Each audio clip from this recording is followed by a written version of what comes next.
SSC শিক্ষার্থীবৃন্দ, আজকে হচ্ছে তোমাদের বায়োলজির ওয়ান শট কোর্সের লাস্ট ক্লাস। সেটা হচ্ছে জীববিজ্ঞান অধ্যায় 14, জীব প্রযুক্তি। সো এই জীব প্রযুক্তি অধ্যায় থেকে আমরা মেইনলি দুইটা জিনিস শিখবো, একটা হচ্ছে টিস্যু কালচার আর একটা হচ্ছে জেনেটিক ইঞ্জিনিয়ারিং। ওকে, টিস্যু কালচার কি? টিস্যু কালচার হচ্ছে তুমি যদি কোনো একটা টিস্যুকে কালচার করে ওই একটা টিস্যু থেকে অনেকগুলো টিস্যু বানাইতে পারো, তাহলে সেটাই হচ্ছে টিস্যু কালচার। আর জেনেটিক ইঞ্জিনিয়ারিং কি? জেনেটিক ইঞ্জিনিয়ারিং হচ্ছে তুমি একটা প্রাণীর একটা জিনের অংশ নিয়ে আরেকটা প্রাণীর ভেতরে যদি ঢুকায় দাও, তাহলে এটাই হচ্ছে জেনেটিক ইঞ্জিনিয়ারিং। তো আমি কি জিনিসগুলো বললাম, এগুলো হচ্ছে ক্লাসের শুরুতে হয়তো তোমরা অনেকে বুঝতেছো না যে ভাই টিস্যু কি, এটাকে আবার কালচার কি করে, তারপরে জিন কি, প্রাণীর ভিতরে কিভাবে ঢুকায়। সো চলো আমরা শুরু করে দিই ক্লাসটা। ঠিক আছে, তো প্রথমেই আমরা একটু হিস্ট্রি শিখবো আমাদের এমসিকিউর জন্য। সেটা হচ্ছে প্রথমেই আমাদের এমসিকিউতে আসতে পারে যে টিস্যু কালচার বা জেনেটিক ইঞ্জিনিয়ারিং এইটা জীববিজ্ঞানের কি ধরনের শাখা। এটা হচ্ছে একটা ফলিত শাখা বা অ্যাপ্লাইড শাখা। তোমরা একদম ফার্স্ট চ্যাপ্টারে পড়ছো যে যে কোনো সায়েন্সের দুইটা শাখা আছে, একটা হচ্ছে তাত্ত্বিক শাখা বা তত্ত্ব, আর একটা হচ্ছে প্রায়োগিক শাখা বা ফলিত শাখা বা অ্যাপ্লাইড শাখা। অ্যাপ্লাইড শাখাতে কি করা হয়? সায়েন্সটাকে বাস্তব জীবনে ইউজ করা হয়। আর থিওরিটিক্যাল সায়েন্সে কি করা হয়? সায়েন্সের সায়েন্সের যে থিওরিগুলো, এই থিওরিগুলো হচ্ছে প্রুফ করা হয় হচ্ছে আমাদের থিওরিটিক্যাল সায়েন্সে। যেমন তোমরা এখন ম্যাক্সিমাম যে ফিজিক্স কেমিস্ট্রি পড়তেছো, এগুলো কিন্তু থিওরিটিক্যাল সায়েন্স। বাট তোমরাই যখন এই যে এই বায়োটেকনোলজি ইউজ করে তোমরা একটা ছোট্ট গাছ থেকে অসংখ্য গাছ তৈরি করতে পারবা, তখন সেটা হয়ে যাবে কি? ফলিত বা অ্যাপ্লাইড সায়েন্স। ঠিক আছে, আচ্ছা। এবার চলে আসা হচ্ছে আমাদের জীব প্রযুক্তি ওয়ার্ডটা কোথা থেকে আসছে। জীব প্রযুক্তি এর ইংরেজি হচ্ছে বায়োটেকনোলজি। বায়োটেকনোলজি ওয়ার্ডটা আসছে বায়োলজি এবং টেকনোলজি থেকে। সো অফকোর্স এটা বুঝতেই পারতেছো, বায়োলজির সাথে যেখানে টেকনোলজি ইউজ করা হয় সেটাকে বলা হয় বায়ো টেকনোলজি। সর্বপ্রথম এই জিনিসটা ইউজ করছেন কে? ইউজ করছেন হচ্ছে ওয়ার্ডটা কার্ল এরেকি। ওকে, আচ্ছা, কার্ল এরেকি। এবার চলে আসা হচ্ছে আমাদের আদি কি জীব প্রযুক্তি ছিল? হ্যাঁ, আমাদের একদম প্রায় 8,000 বছর পূর্বেই আমাদের জীব প্রযুক্তি ছিল। সেটা কি? সেটা হচ্ছে গাজন এবং চোলাইকরণ। তোমরা কি জানো গাজন এবং চোলাইকরণ কি? আমাকে একটু কমেন্টে জানাবা, হ্যাঁ, গাজন বোঝো কিনা আর চোলাইকরণ বোঝো কিনা, ফার্মেন্টেশন অ্যান্ড ব্রিউইং। আমি একটা হিন্ট দিয়ে দিই, এই ফার্মেন্টেশন এবং ব্রিউইং এগুলো হচ্ছে আমাদের পাউরুটি তৈরিতে এবং মদ তৈরিতে ইউজ হয়। ঠিক আছে, আচ্ছা, না জানলে এটা সমস্যা নেই, পরীক্ষা তেমন আসবে না। জাস্ট পরীক্ষা আসবে যে মানুষ 8,000 বছর পূর্বে কোন কোন প্রযুক্তি জানতো। গাজন জানতো, চোলাইকরণ জানতো। ওকে, ফাইন। এরপর এই যে এখানে হচ্ছে আসল কথা বলছে যে জীব প্রযুক্তির অনেক পদ্ধতির মধ্যে এখন হচ্ছে টিস্যু কালচার ও জিন প্রযুক্তি আমরা ব্যাপকভাবে ইউজ করি। সো আমরা এই টিস্যু কালচার ও জিন প্রযুক্তি নিয়েই হচ্ছে আজকের ক্লাসে পড়াশোনা করব। এইবার আমরা চলে আসি টিস্যু কালচার। সো প্রথমেই আমাদের জানতে হবে হোয়াট ইজ টিস্যু। তোমরা আমাকে একটু বলতে পারবা হোয়াট ইজ টিস্যু? অলরেডি কিন্তু আমি জীবকোষ ও টিস্যু চ্যাপ্টারে অনেক সুন্দর করে টিস্যুর সংজ্ঞা দিছি। টিস্যুর সংজ্ঞা কি? অনেকগুলো কোষ যারা কি থাকবে, যারা একসাথে থাকবে। তাহলে ফার্স্টে আমাদের লাগবে অনেক কোষ। অনেক কোষ, এই অনেকগুলো কোষ কি থাকবে? তারা একত্রে থাকবে এবং তারা কি করবে? একই কাজ করবে এবং তাদের উৎপত্তি কি হবে? সেম হবে। উৎপত্তি সেম জায়গা থেকে হবে এবং তারা হচ্ছে অবিচ্ছিন্ন হবে, অর্থাৎ কোষগুলো একটা আরেকটার সাথে লেগে লেগে থাকবে। যদি কোনো কোষগুচ্ছের মধ্যে এই 5টা বৈশিষ্ট্য পাওয়া যায়, তাহলে তাদেরকে আমরা বলবো টিস্যু। ওকে, ফাইন, নাইস। এখন টিস্যু কালচার জিনিসটা কি? খেয়াল করে দেখো, তুমি কলা যে খাও না, কলার মধ্যে দুই ধরনের কলা মেইনলি আমরা খাই, একটা হচ্ছে বিচি কলা আর একটা হচ্ছে বিচি ছাড়া কলা। আমাদের এই যে সাগর কলা, বাংলা কলা, তারপর হচ্ছে আরেকটা কি যেন কলা আছে, সবরি কলা। সবরি কলা। সো এই কলাগুলোর মধ্যে দেখবা যে এগুলোতে কিন্তু বিচি পাওয়া যায় না, তাই না? মানে বীজ পাওয়া যায় না। সো এই কলাগুলোর বংশবৃদ্ধি কিভাবে হয়? আবার যে বিচি কলাটা আছে, এই বিচি কলাটা দেখবে সাইজ অনেক বড় হয়, বাট এটার মধ্যে প্রচুর বীজ থাকে বা বিচি থাকে। এই জন্য এটাকে কি করতে পারি না, আমরা হচ্ছে খাইতে গেলে আমাদের কষ্ট হয়, তাই না?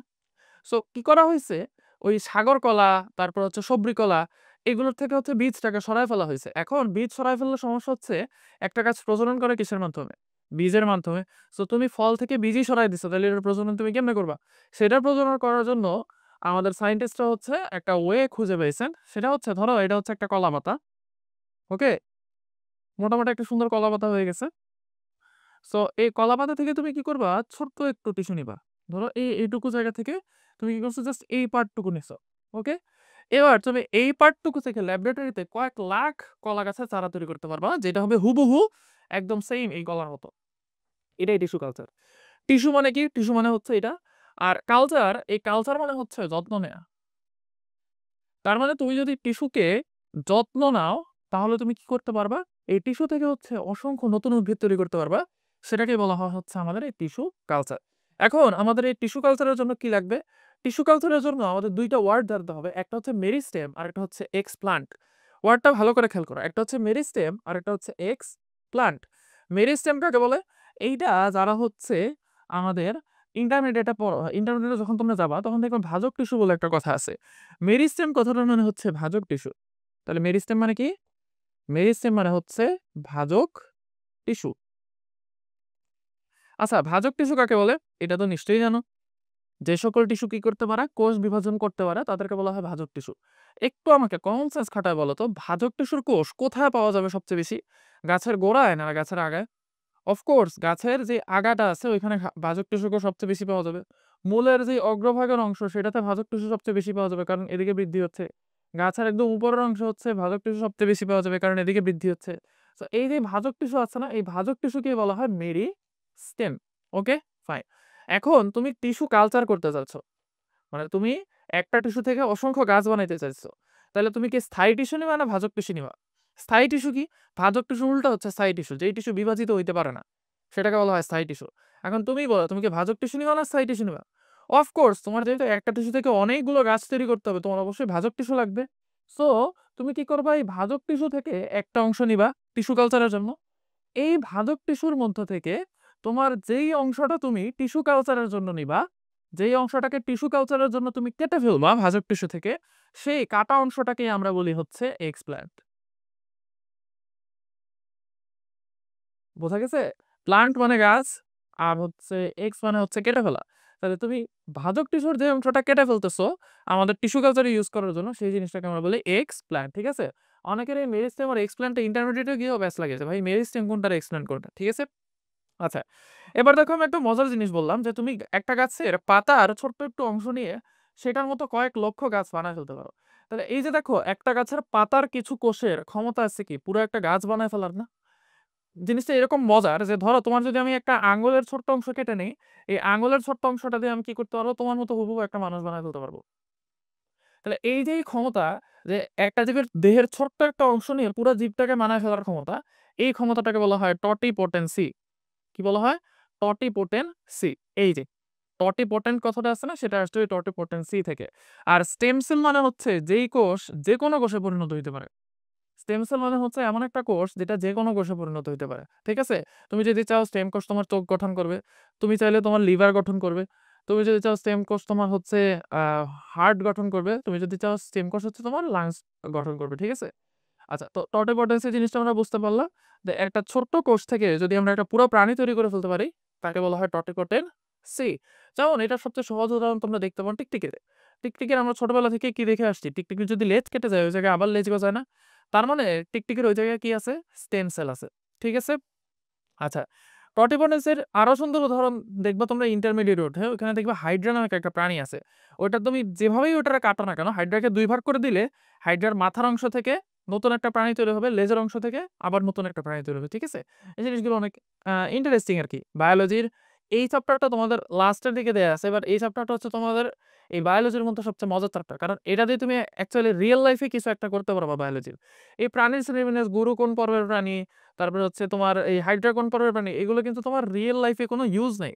বাট এই টিস্যু কালচার ইউজ করে অনেক দেশ অনেক বড়লোক হয়ে গেছে। ঠিক আছে? থাইল্যান্ড, মালয়েশিয়া এরা হচ্ছে ওদের অর্থনীতি চলতেছে এই টিস্যু কালচারের উপর বেস করে। ঠিক আছে? সো এটা কিন্তু একটা বায়োলজিক্যাল প্রসেস। তারপরে আমরা যে এই যে ইদানিং হাইব্রিড ফল দেখি না? তারপরে বাজারের মধ্যে আমরা দেখি যে জাপানে বীজহীন তরমুজ বানায় ফেলছে। মানে আমাদের তরমুজ খেতে গেলে কি হয়? বিচি আটকা কষ্ট হয় না? সো জাপানে এমন তরমুজ বানাইছে যেটার মধ্যে কোনো বীজই নাই। ঠিক আছে? তারপর আমাদের যে দেশি গাভীগুলো আছে এগুলো দিনে হয়তো ধরো ৩ লিটার ৪ লিটার দুধ দেয়। বাট উন্নত জাতের জেনেটিক ইঞ্জিনিয়ারিং এর মাধ্যমে এমন গাভী তৈরি করা হইছে যেগুলো দিনে ৪০ লিটার ৫০ লিটার পর্যন্ত দুধ দেয়। তারপর খেয়াল করে দেখো, আমাদের এখনকার বাংলাদেশে কিন্তু খাদ্যের অভাব নেই। খাদ্যের অভাব নাই বলতে কি? ধরো যতজন মানুষ আছে ততজন মানুষের জন্য পর্যাপ্ত খাদ্য আছে। এখন আমাদের ডিস্ট্রিবিউশন এর সমস্যা। এখন যে ধনী লোক দেখা যায় তার বাসায় কয়েকশো টন খাদ্য জমা হয়ে আছে। আবার যে গরিব লোক তার বাসায় কোনো খাবার নেই। বাট যদি বাংলাদেশে যে পরিমাণে খাদ্য তৈরি হচ্ছে এটার যদি সুষম বন্টন হইতো তাহলে বাংলাদেশে কিন্তু খাদ্যের অভাব নাই। সো এই যে দেখো আমরা কয় কোটি মানুষ? আমরা হচ্ছি প্রায় ২০ কোটি মানুষ, হ্যাঁ? যদিও সরকারি হিসাবে ১৮ কোটি। বাট এখনো আমরা প্রায় মোটামুটি ২০ কোটি মানুষ হয়ে গেছি। রাশিয়ার জনসংখ্যা জানো তুমি? রাশিয়ার জনসংখ্যা কিন্তু ২০ কোটির কম। রাশিয়া হচ্ছে বাংলাদেশের চেয়ে প্রায় ১০০ গুণ না কত গুণ বড়। সো আমাদের এত ছোট একটা দেশ, তার মধ্যে এত মানুষ, তারপরেও আমাদের কি নাই? খাদ্যের অভাব নাই। সো এটা কিভাবে পসিবল হইছে? এটা পসিবল হইছে কিন্তু এই যে জেনেটিক ইঞ্জিনিয়ারিং আর টিস্যু কালচারের কারণে। বোঝা গেছে? সো আমরা দেখব যে জেনেটিক ইঞ্জিনিয়ারিং কি, টিস্যু কালচার কি। সো টিস্যু কালচারের জন্য আমাদেরকে ১ম এই কি করতে হবে? ১ম এই হচ্ছে আমাদেরকে এক্সপ্ল্যান্ট নিতে হবে, তাই না? এই যে এখানে টিস্যু কালচারের ধাপসমূহ আমরা দেখব। ১ম এই আমাদের ফার্স্ট ধাপটা হচ্ছে কি? দেখো তো? মাতৃ উদ্ভিদ নির্বাচন। এখন ধরো তোমার বাসায় তুমি একটা বিজনেস আর খুব সিম্পল, তুমি প্র্যাকটিক্যালি চিন্তা করো। তুমি একটা কলার ব্যবসা করতে চাও। তোমার একটা কলার ফার্ম দিবা তুমি। ওকে? নাইস, ভালো কথা। এখন কলার ফার্ম দেওয়ার জন্য তুমি কি করবা শুরুতে বলো তো? তুমি যদি নিজে চিন্তা করো তুমি একটা বিজনেস দিতে চাচ্ছ, তাহলে তুমি বিজনেসের জন্য সবার আগে কি করবা? সবচেয়ে ভালো জাতের যেই কলাটা বড় হয়, যেই কলাটার গন্ধ সুন্দর এবং যেই কলাটার টেস্ট ভালো, সেই কলার বিজনেস তুমি করতে চাইবা না? এবং তুমি চাইবা না তোমার বাগানের ১,০০,০০০ গাছের সবগুলো গাছেই একদম সেইম এরকম মিষ্টি, সুগন্ধযুক্ত বড়, বড় কলা ধরুক। অফকোর্স তুমি সেটা চাইবা। এখন কাহিনী হচ্ছে তুমি ১,০০,০০০ চারা পাবা কই? আমরা জানি যে একেকটা কলা গাছ একেক রকম হচ্ছে বৈশিষ্ট্য ধারণ করে। সো একটা বাগানের সব কলা গাছের বৈশিষ্ট্য কিন্তু এক হয় না। তুমি কি করলা? তুমি পুরা বাংলাদেশ খোঁজা শুরু করলা। বাংলাদেশে পাইলা না। ইন্ডিয়ায় খুঁজলা, পাইলা না। খুঁজতে, খুঁজতে তুমি আমেরিকায় গিয়ে এমন একটা কলা গাছ পাইলা, একটাই কলা গাছ পাইছো। যেই কলা গাছের কলাটা অনেক বড়, দেখতে অনেক সুন্দর, খাইতে প্রচুর মিষ্টি এবং এটার সুগন্ধও অনেক ভালো। এখন তোমার কাছে তুমি কলা গাছ পাইছো কয়টা? একটা। বাট তুমি চাচ্ছ তোমার বাগানের ১,০০,০০০ গাছই এই কলা গাছের মতো কলা দিক। তাহলে এখন তোমাকে কি করতে হবে? তোমাকে টিস্যু কালচার করতে হবে। তাহলে টিস্যু কালচারের ফার্স্ট জিনিসটা কি করলা তুমি? তুমি কিন্তু টিস্যু কালচারের ফার্স্ট স্টেপটা কমপ্লিট করছো। সেটা কি? সেটা হচ্ছে টিস্যু কালচারের ১ম ধাপ হচ্ছে মাতৃ উদ্ভিদ নির্বাচন। মাতৃ উদ্ভিদ নির্বাচন। তাহলে তুমি এই মাতৃ উদ্ভিদ মানে কি? মাতৃ উদ্ভিদ মানে মা কি অ্যাকচুয়ালি সন্তান জন্ম দেয় না? সো তুমি যেই গাছটা থেকে চারা তৈরি করতে চাচ্ছ, সেই গাছটা হচ্ছে তোমার মাতৃ উদ্ভিদ। এক্ষেত্রে তোমার মাতৃ উদ্ভিদ কোনটা? এক্ষেত্রে তোমার মাতৃ উদ্ভিদ হচ্ছে ইউএসএ এর কলা গাছ। ইউএসএ এর কলা গাছ। ঠিক আছে? ওই যে যেই ইউএস এর যে কলা গাছটা তোমার পছন্দ হয়েছে যে এটার কলাও বড়, এটার মধ্যে বীজও নাই, এটার মধ্যে হচ্ছে এটার টেস্ট ভালো, এটার খাইতে মিষ্টি, এটার গন্ধ সুন্দর। ঠিক আছে? সেটা হচ্ছে তোমার মাতৃ উদ্ভিদ। ওকে? নাইস। এবার মাতৃ উদ্ভিদ নির্বাচনের পরে কোন স্টেপটা আছে? আবাদ মাধ্যম তাহলে আমরা ১ম এ কি করলাম? আমরা ২ টা জিনিস খেয়াল রাখলাম যে আমার মাতৃ উদ্ভিদটা স্বাস্থ্যবান কিনা? স্বাস্থ্যবান মানে তো অফকোর্স যেহেতু সে সুন্দর কলা দিচ্ছে তার মানে সে অবশ্যই স্বাস্থ্যবান। এবং সেই মাতৃ উদ্ভিদটা রোগমুক্ত কিনা? ওই গাছের তুমি কোন গাছটা নিবা? তোমার কাছে অনেকগুলো গাছ আছে। কোন গাছটা তুমি নিবা? যেই গাছটার মধ্যে রোগ জীবাণু নাই। এটা তো খুব সিম্পল একটা লজিক, তাই না? আচ্ছা, নাইস। এইবার আমি কি করব? এই যে গাছটা থেকে আছে না মাতৃ উদ্ভিদ নির্বাচনে এখানে বেশ কিছু কথা বলে নাই তোমাদের। আমি বলে দিচ্ছি। সেটা হচ্ছে তোমার এই গাছটার কোন টিস্যু নিতে হবে বলো তো? ভাজক টিস্যু নিতে হবে, রাইট? তাহলে মাতৃ উদ্ভিদ নির্বাচনের পরে এখানে আমাদের নিতে হবে ভাজক টিস্যু। ভাজক টিস্যু। এবং ভাজক টিস্যুটা কি হইতে হবে? অফকোর্স ভাজক টিস্যুটা হচ্ছে রোগমুক্ত হইতে হবে। নাহলে কিন্তু গেন্দাম আছে। কি গেন্দাম আছে বলতেছি আমি সামনে। ভাজক টিস্যু নিতে হবে এবং সেই গাছের যেই পার্টটা নিবা তুমি সেই পার্টটা রোগমুক্ত হইতে হবে। নরমালি গাছের একদম অগ্রভাগের যে কোষগুলো থাকে এগুলো হচ্ছে মাত্র খালি জন্ম নিছে কোষ। সো যেই কোষটা মাত্র জন্ম নিছে ওর মধ্যে রোগ জীবাণু অ্যাটাক করার টাইমই পায় নাই। সো আমরা এমন ভাজক টিস্যুগুলো নেই যেই ভাজক টিস্যুগুলো মাত্র জন্ম নিছে। যেমন ফুলের কলি, তারপর পাতার কুঁড়ি, ঠিক আছে? কাণ্ডের আগা, মূলের আগা আমরা তেমন নেই না। কারণ মূলের আগার মধ্যে মূল তো থাকে একদম মাটির ভিতরে, তাই না? ওইখানে অনেক জীবাণু-টিবাণু থাকতে পারে। আমরা এই জিনিসগুলো নেই। কাণ্ডের আগা এই টাইপের জিনিসগুলো। ওকে? সো ১ম এ মাতৃ উদ্ভিদ নির্বাচন করতে হবে এবং এখান থেকে কি আলাদা করতে হবে? মাতৃ উদ্ভিদ থেকে হচ্ছে এক্সপ্ল্যান্ট আলাদা করতে হবে। ওকে, নাইস। তুমি হচ্ছে এক্সপ্ল্যান্ট আলাদা করলা। এইবার তুমি কি করবা? তুমি হচ্ছে একটা আবাদ মাধ্যম তৈরি করবা। আবাদ মাধ্যম। এই আবাদ মাধ্যম বাংলাটা না খুবই জঘন্য একটা বাংলা হইছে। ঠিক আছে? আবাদ করা মানে উৎপন্ন করা। ঠিক আছে? আর মাধ্যম মানে যেখানে উৎপন্ন করা হয়। এখন দেখো এটার যদি আমি ইংলিশ করে দেই তাহলে তোমার জন্য সহজ হয়ে যাবে। জিনিসটা হচ্ছে কালচার মিডিয়া। কালচার মিডিয়া তৈরি। এখন তোমরা বললো ভাই এটা তো আপনি আরো কঠিন করে দিচ্ছেন, কালচার মিডিয়া এটা আবার কি? দেখো আমি তোমাদেরকে ক্লাসের শুরুর দিকেই বলছি কালচার মানে হচ্ছে যত্ন নেয়া, যত্ন নেয়া, আর মিডিয়া মানে হচ্ছে মাধ্যম, অথবা অথবা এটাকে তোমরা বাংলায় বলতে পারো ঘর। তার মানে যেই ঘরে তুমি এই গাছটার যত্ন নিবা, এখন তুমি খেয়াল করো, তুমি চাচ্ছ একটা ছোট্ট টিস্যু এটা যাতে অনেক বড় হয়। তো একটা ছোট্ট টিস্যুকে তুমি যদি বড় করতে চাও, একটা মানব সন্তান সে যখন জন্মের সময় থাকে সে থাকে এই সাইজের, এবং সে হাঁটতে পারে না, চলতে পারে না, খাইতে পারে না, পটি করতে পারে না। তো এই মানব শিশুটাকে তুমি যদি বড় করতে চাও তাহলে তোমাকে কি করতে হবে? তুমি যদি ওটা রাস্তায় ফালা রাখো তাহলে কি ও বড় হইতে পারবে ঠিক মতো? ও কিন্তু মারা যাবে 2-3 দিনের মধ্যে। বাট একটা মানব সন্তানকে আমরা কিভাবে রাখি? আমরা বাসায় এনে খুব যত্ন করে এমন একটা সিচুয়েশনে রাখি যাতে তার মধ্যে কোনো রোগ জীবাণু অ্যাটাক করতে না পারে। আমরা প্রতিদিন নির্দিষ্ট পরিমাণে মানব সন্তানকে খাবার দেই, তাই না? এইভাবে হচ্ছে যত্ন নিতে হয়। সো গাছের ক্ষেত্রেও জিনিসটা সেইমই। তুমি একটা গাছের একটা ছোট্ট অংশ নিয়ে এটাকে যত্ন করে বড় করতে চাচ্ছ। সো তোমার কি লাগবে? এই গাছের ছোট্ট জিনিসটার জন্য একটা ঘর লাগবে না? সেই ঘর বা যত্ন নেয়ার ঘরটাই হচ্ছে কালচার মিডিয়া বা আবাদ মাধ্যম। ঠিক আছে? আচ্ছা, নাইস। এবার আবাদ মাধ্যমের মধ্যে কি বলছে? খনিজ পুষ্টি, ভিটামিন, ফাইটোহরমোন, সুক্রোজ এবং প্রায় কঠিন মাধ্যম তৈরির জন্য জমাটবাঁধার উপাদান যেমন এগার-এগার। আচ্ছা, ফাইন। এই প্রত্যেকটা জিনিস আমি তোমাদেরকে বুঝাই দিচ্ছি কোনটা কেন থাকে। ওকে? আচ্ছা, খেয়াল করো, তুমি এইখানে একটা আবাদ বান্ধব তৈরি করতে চাচ্ছ। সেটা হচ্ছে ধরো এটার নাম কি বলতে পারবা? বলো তো। যারা হচ্ছে ল্যাব ক্লাসে ফাঁকি মারছো তারা জানো না এটার নাম। যারা ল্যাব ক্লাসে ফাঁকি মারে নাই তারা এটার নাম জানার কথা। এটার নাম হচ্ছে কনিক্যাল ফ্লাস্ক। ঠিক আছে? কনিক্যাল, কনিক্যাল, আরে বানান ভুল লিখছি।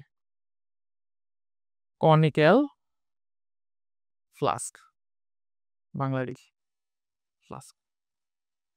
সো তোমাকে সর্বপ্রথম একটা কনিক্যাল ফ্লাস্ক নিতে হবে এবং এই কনিক্যাল ফ্লাস্কটাকে স্টেরিলাইজড করতে হবে। এখন কথা হচ্ছে, আমি একটা কথা বলছি, স্টেরিলাইজড। এই স্টেরিলাইজড এর মানে জানো? স্টেরিলাইজড এর মানে হচ্ছে এখানে কোনো রোগ জীবাণু থাকবে না। এখানে কোনো জীবাণুই থাকবে না। রোগ জীবাণু দূরের কথা, এখানে কোনো জীবাণুই থাকবে না। জীবাণুর কোনো চিহ্ন থাকবে না। এটাকে এমন ভাবে তুমি হচ্ছে পিউরিফাই করবা, এটার মধ্যে জীবাণুর কোনো চিহ্নই থাকবে না। এটা হচ্ছে স্টেরিলাইজেশন। আর ডিসইনফেকশন হচ্ছে তোমার মোটামুটি জীবাণু মুক্ত হয়েছে 99.99%।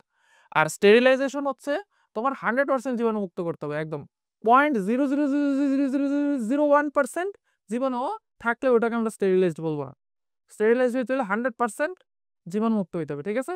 সো এইখানে তোমাকে এটাকে কি করতে হবে? স্টেরিলাইজেশন করতে হবে। এক ফোঁটা জীবাণু থাকার কোনো জীবাণু তো থাকবেই না, জীবাণু রাখার কোনো চান্সও দেওয়া যাবে না। ঠিক আছে? নাইস। এবার এই কনিক্যাল ফ্লাস্কে তুমি কি করবা? এই যে টিস্যুটাকে যে তুমি রাখবা, এক্সপ্ল্যান্টটাকে যে রাখবা, রাখার জন্য একটা শক্ত বেজ লাগবে না? এই শক্ত বেজ তৈরি করার জন্য তুমি এখানে কি দিবা জানো? তুমি এখানে দিবা হচ্ছে এগার-এগার। এগার, এগার। এখন কথা হচ্ছে যে আমি দুনিয়ার এত কিছু থাকতে আমি এগার দিলাম কেন? কারণ এই এগার হচ্ছে এমন একটা পদার্থ, এটা হচ্ছে পেট্রোলিয়াম জেলির মতো একটা পদার্থ। ঠিক আছে? বাট মজার ব্যাপার হচ্ছে এই বান্দা খুবই ভদ্রলোক। সে কারো সাথে বিক্রিয়া করে না। তারে তুমি এখানে বসাইবা, সে চুপচাপ এখানে বসে থাকবে। সে কারো সাথে বিক্রিয়া করবে না। এবং তার মধ্যে কোনো পুষ্টিও নাই। মানে এগারকে খাইয়া তুমি কোনো পুষ্টি পাইবা না। তার ফলে কি হবে? এই এগারকে কিন্তু কোনো ব্যাকটেরিয়া, ভাইরাস, ফাঙ্গাস, ছত্রাক কেউ অ্যাটাক করবে না। কারণ ওরে খায়া তো লাভ নাই। ওর মধ্যে কোনো পুষ্টি নেই। সো এগার হচ্ছে আমাদের এই যে আমাদের বেস তৈরির জন্য বা ভিত্তি তৈরির জন্য সবচেয়ে আদর্শ উপাদান। ঠিক আছে? এইজন্য আমরা এগার দিই। এগারের আর কোনো কাজ নাই। ওর কাজ হচ্ছে খালি এই যে এই জায়গাতে একটা শক্ত বেস তৈরি করা। ঠিক আছে? তুমি তো আর পানির উপর বাড়ি বানাইতে পারবে না, তাই না? পুকুর ভরাট করতে হবে। পুকুরে এমন পদার্থ দিয়ে ভরাট করতে হবে যাতে বাড়িটা দাঁড়ায় থাকতে পারে। সো এই পুকুর ভরাটার পদার্থ হচ্ছে আমার এই এগার। ওর কোনো পুষ্টি-টুষ্টির কোনো দিকেই ওর কোনো কাজ কারবার নাই। ওরে কেন নিছি আমরা? ওরে নেওয়ার ২ টাই কারণ। একটা হচ্ছে ও কারোর সাথে বিক্রিয়া করে না। ২ নাম্বার হচ্ছে ও কি করতে পারে? শক্ত একটা বেইস তৈরি করতে পারে। নাইস। এইবার আমরা এগার এর মামলা বুঝলাম। ও এখানে বলছে সেমি সলিড মিডিয়া। হ্যাঁ? সেমি সলিড মিডিয়াটা হচ্ছে জাস্ট লাইক জেলি। মানে একেবারে শক্তও না, একেবারে নরমও না। মোটামুটি শক্ত। ঠিক আছে? ফাইন। এবার আসো আর কি দিতে হবে? তুমি একটা টিস্যুকে এই জায়গাতে বড় করতেছো। এই যে আমার এক্সপ্ল্যান্ট যখন হচ্ছে গাছের ভেতরে ছিল, গাছের পাতায় ছিল, তখন সে কিন্তু গাছ থেকে শক্তি পাইতো, খাদ্য পাইতো। এখন তুমি কি করছো? এই এক্সপ্ল্যান্টটাকে গাছ থেকে আলাদা করে ফেলছো। তাহলে ও কি কোনো শক্তি পাবে এখন? পাবে না। এইজন্য তোমাকে কি করতে হবে? ওই এক্সপ্ল্যান্টটাকে খাদ্য হিসেবে দেওয়ার জন্য তোমাকে এখানে এড করতে হবে সুক্রোজ। ঠিক আছে? সুক্রোজ। কেউ কি সুক্রোজের সংকেত জানো? আমি বলে দিচ্ছি, সুক্রোজ হচ্ছে একটা ডাইস্যাকারাইড। এটার সংকেত হচ্ছে C12O22, সরি, C12H22 CH4COO11 ওকে। সো 2 অণু গ্লুকোজ মানে শুক্রাণুচক্রে গঠিত হয় হচ্ছে 1 অণু গ্লুকোজ C6H12O6 আর 1 অণু ফ্রুক্টোজ নিয়ে। সো গ্লুকোজ আর ফ্রুক্টোজ হচ্ছে একজন আরেকজনের আইসোমার, ঠিক আছে? মানে এদের পরমাণু সংখ্যা সেম বাট এদের গঠন হচ্ছে ভিন্ন, ঠিক আছে? আচ্ছা যাই হোক ওইগুলো নিয়ে হচ্ছে পেঁচানোর দরকার নেই তোমাদের। আচ্ছা হোয়াটএভার। সো 2 অণু C6H12O6 মিলে তৈরি হয় হচ্ছে সুক্রোজ। এখন খেয়াল করো, বলবা যে ভাই এখানে তো 12 12 24 হওয়ার কথা আর 6 6 12 হওয়ার কথা, তাই না? ঘটনা হচ্ছে এই দুইটা একসাথে যুক্ত হওয়ার সময় এক অণু পানি মাইনাস হয়ে যায়। তাহলে দেখো এবার যদি হিসাব করো তাহলে দেখবে যে সুক্রোজের সংখ্যা মিলে গেছে। তাহলে সুক্রোজ আমরা কেন দিছি? আমাদের গাছটা যাতে খেয়ে পরে বেঁচে থাকতে পারে বা আমাদের এক্সপ্লেন্টটা খেয়ে পরে যাতে বেঁচে থাকতে পারে। এরপর আর কি দিতে হবে? খনিজ পুষ্টি এবং ভিটামিন। খেয়াল করে দেখো খনিজ পুষ্টি এবং ভিটামিন এই দুইটা হচ্ছে টিস্যুতে কোনো শক্তি দিবে না, বাট এরা কি করবে? এরা হচ্ছে এই যে আমার যে টিস্যুটা আছে এই টিস্যুর ভেতরে ইন্টারনাল যত কাজ আছে সবগুলো কাজ করতে হচ্ছে টিস্যুকে হেল্প করবে। Okay fine. আরেকটা কি দিতে হবে? Phyto hormone. ফাইটো কথাটা মানে হচ্ছে গাছ বা উদ্ভিদ। উদ্ভিদের মধ্যে যেই হরমোনগুলো উদ্ভিদের বৃদ্ধিতে সহায়তা করে এবং উদ্ভিদের বিভিন্ন কাজে সহায়তা করে তাদেরকে বলা হয় ফাইটো হরমোন। সো হরমোন ছাড়া কিন্তু কোনো উদ্ভিদের বৃদ্ধি হবে না। তোমরা হচ্ছে ক্লাস 8 এ অথবা 9 10 এ পড়ার কথা যে অক্সিন, জিব্বেরেলিন, তাই না? এই টাইপের হরমোনগুলো কি করে? এই টাইপের হরমোনগুলো হচ্ছে আমাদের উদ্ভিদের বৃদ্ধিতে সাহায্য করে। Okay nice. তাহলে আমরা এখানে কি তৈরি করলাম? আবাদ মাধ্যম আমাদের সুন্দর মতো একটা আমরা তৈরি করে ফেললাম। Okay fine. এরপরে কি করতে হবে? এই যে তুমি আবাদ মাধ্যমটা তৈরি করছো বা কালচার মিডিয়াটা তৈরি করছো, এটা হচ্ছে কালচার মিডিয়া। এই কালচার মিডিয়া তৈরি করার সময় এমন হইতে পারে না যে তোমার এগার এগারের মধ্যে হয়তো একটা ব্যাকটেরিয়া ছিল, থাকতেই পারে। এখন খেয়াল করো তোমার ওই একটা ব্যাকটেরিয়া যখন এগার এগারের সাথে এখানে ঢুকে গেছে তখন খেয়াল করো ব্যাকটেরিয়া কিন্তু লালে লাল। কেন লালে লাল? ব্যাকটেরিয়ার জন্য তুমি সুন্দর মতো সুক্রোজ দিয়ে রাখছো এখানে, আবার ব্যাকটেরিয়ার জন্য ভিটামিন খনিজ লবণ দিয়ে রাখছো। তার ফলে ব্যাকটেরিয়া কি করবে? ব্যাকটেরিয়া ধুমায় হচ্ছে বংশবৃদ্ধি করবে। ফলে তোমার কি হবে? তোমার এই পুরা কালচার মিডিয়া এটার মধ্যে টিস্যু তো বৃদ্ধি হওয়া দূরের কথা, তোমার ব্যাকটেরিয়ার চোটে পুরো কালচার মিডিয়াই নষ্ট হয়ে যাবে। তো তোমাকে কি করতে হবে? তোমার যখন কালচার মিডিয়াটা বানানো কমপ্লিট হবে তখন তোমাকে কালচার মিডিয়াটাকে একটা যন্ত্রের ভেতরে ঢুকাই দিতে হবে। সেই যন্ত্রটার নাম হচ্ছে অটোক্লেভ। এই অটোক্লেভ মেশিনে তোমাকে ৩ টা জিনিস মেইনটেইন করতে হবে। একটা হচ্ছে টাইম, একটা হচ্ছে প্রেশার এবং আরেকটা হচ্ছে টেম্পারেচার। দেখো তোমাকে ১২১ ডিগ্রি সেলসিয়াস তাপমাত্রা, ১২১ ডিগ্রি সেলসিয়াস তাপমাত্রা তোমরা কি ফিল করতে পারতেছো? পানির স্ফুটনাঙ্ক হচ্ছে ১০০ ডিগ্রি সেলসিয়াস, ঠিক আছে? মানে ১০০ ডিগ্রি সেলসিয়াসে পানি ফুটতে শুরু করে। আর এখানে তোমাকে টেম্পারেচার কত রাখতে হবে? ১২১ ডিগ্রি সেলসিয়াস এবং ১২১ ডিগ্রি সেলসিয়াসে রাখতে হবে। এর চেয়ে বেশিও রাখা যাবে না, এর চেয়ে কমও রাখা যাবে না যদি তুমি টিস্যু কালচার করতে চাও। নেক্সট তোমাকে প্রেশার দিতে হবে কতটুকু? ১৫ পাউন্ড পার স্কোয়ার ইঞ্চ, প্রতি স্কোয়ার ইঞ্চে ১৫ পাউন্ড চাপ দিতে হবে। এটা হচ্ছে অ্যাকচুয়ালি ব্রিটিশ এককে হচ্ছে চাপের এককরা লিখছে। আমরা জানি যে আমরা এসআই একক যেটা সেটাতে হচ্ছে চাপের একক প্যাসকেল এবং আমরা লিখি নিউটন পার মিটার স্কোয়ার, তাই না? আচ্ছা তোমাদের এটা কিন্তু জানার কথা যে নিউটন পার মিটার স্কোয়ার হচ্ছে চাপের একক, তাই না? বাট এখানে যেহেতু আমরা ব্রিটিশ একক ইউজ করতেছি সো আমাদের এখানে হয়ে গেছে কি পাউন্ড পার স্কোয়ার ইঞ্চ চাপে ২০ মিনিট তোমাকে হচ্ছে রাখতে হবে। যদি তুমি এই কনিক্যাল ফ্লাস্কটাকে এই মাধ্যমে বা অটোক্লেভের মধ্যে এই সিচুয়েশনে ২০ মিনিট রাখো তার ফলে অটোক্লেভটা কি করে দিবে? তোমার কালচার মিডিয়াকে স্টেরিলাইজড করে দিবে, ঠিক আছে? নাইস। এরপর তোমাকে কি করতে হবে? এরপরে হচ্ছে তোমাকে তোমার যে টিস্যুটা আছে না, যে অংশটা তুমি কাটছো এক্সপ্ল্যান্ট হিসেবে কাটছো গাছের থেকে, সেই অংশটাকে এখানে এনে বসা দিতে হবে। Okay fine. তাহলে এই হইলো আমাদের প্রথম ৩টা স্টেপ। ওকে? এবং টিস্যুটা বসানোর সময়ও কিন্তু তোমাকে একদম স্টেরিলাইজড গ্লাভস, স্টেরিলাইজড স্প্যাচুলা এগুলো ইউজ করতে হবে। ঠিক আছে? আচ্ছা স্টেরিলাইজড চিমটা এগুলো ইউজ করতে হবে। তাহলে আমাদের ৩টা স্টেপ আমরা বুঝে গেলাম যে আমরা টিস্যুটাকে কতটুকু পর্যন্ত নিয়ে আসছি। টিস্যুটাকে আমরা হচ্ছে কালচার মিডিয়ার মধ্যে বসায় ফেলছি। এখন নেক্সট কি হবে? আমি টিস্যুটাকে কালচার মিডিয়ার মধ্যে বসাইলাম। তারপরে দেখো কি হয়। আমি একটা আবার আঁকি কালচার মিডিয়াটা। টিস্যুটাকে কালচার মিডিয়ায় বসায় কতক্ষণ কিভাবে রেখে দিতে হবে জানো? তোমাকে ২৫ ডিগ্রি সেলসিয়াস টেম্পারেচারে অর্থাৎ কক্ষ তাপমাত্রায় ২৫ ডিগ্রি +2 ডিগ্রি ±2 ডিগ্রি সেলসিয়াস এই টেম্পারেচার হচ্ছে তোমাকে রেখে দিতে হবে। এই যে এই টেম্পারেচার হচ্ছে একটা নিয়ন্ত্রিত কক্ষে রেখে দিতে হবে অর্থাৎ কক্ষ তাপমাত্রায়। তার ফলে কি হবে? কিছুদিন পরে তুমি দেখবা এই টিস্যুটা এমন বড় একটা টিস্যুর মন্ডে পরিণত হয়ে গেছে।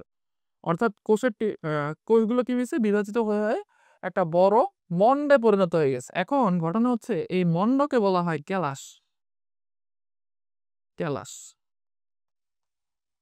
ওকে? আচ্ছা, এখন কাহিনী হচ্ছে এটা তো জাস্ট একটা কি হয়েছে মাংসের পিণ্ডের মতো হয়েছে, তাই না? কোষের পিণ্ড, উদ্ভিদ কোষের পিণ্ড। এটা না আছে কাণ্ড, না আছে মূল, না আছে আগা, না আছে গোড়া, তাই না? তো এইভাবে তো অ্যাকচুয়ালি আমি চারা বানাইতে পারবো না। আমার চারা বানাইতে হলে আলাদা আলাদা গাছ লাগবে এবং সেখানে মূল তৈরি হওয়া লাগবে, তাই না? তো এখানে দেখো এই জিনিসটাই বলছে যে তোমার অণুচারা তৈরি হয় বা কেলাস বা অবয়বহীন টিস্যুমণ্ডে পরিণত হয়। ঠিক আছে? সো দেখো এখানে কি বলছে, এই জিনিসটা আমার কি তৈরি হলো? কেলাস বা অবয়বহীন টিস্যুমণ্ড, একটা ওয়ার্ড বলছে না? অবয়বহীন টিস্যুমণ্ড। টিস্যুমণ্ড। দেখো আমাদের বাংলার কিছু কিছু ওয়ার্ড আছে খুবই বিতিকিচ্ছিরি, মানে কি যে বুঝাইতে চাইছে এটাই বোঝা যায় না। অবয়ব, এটার মানে হচ্ছে চেহারা বা গঠন, চেহারা অথবা গঠন। এখন আমাকে একটু বলো তো, এটাকে দেখে বোঝা যাচ্ছে যে এটা কি গাছ না অন্য কিছু? এটা দেখে কিচ্ছু বোঝা যাচ্ছে না, খালি মনে হচ্ছে একটা কোষের পিণ্ড, অনেকগুলো কোষ একসাথে স্তূপ হয়ে আছে, তাই না? So, এটার কোনো স্ট্রাকচার নাই, কোনো আকার নাই, এই জন্য এটাকে বলা হচ্ছে অবয়বহীন টিস্যু মণ্ড। মানে কোনো আকৃতি ছাড়া একটা টিস্যুর পিণ্ড এখানে পড়ে আছে, ঠিক আছে? অথবা তুমি যদি খুব লাকি হও তাহলে কি হইতে পারে জানো? তাইলে এমন হইতে পারে যে তোমার এই যে এখানে আছে না, এখানে কেলাস তৈরি না হয়, এখানে সরাসরি তোমার চারা তৈরি হওয়া স্টার্ট করছে। এই যে সরাসরি তোমার এরকম চারা পাইছো তুমি, ঠিক আছে?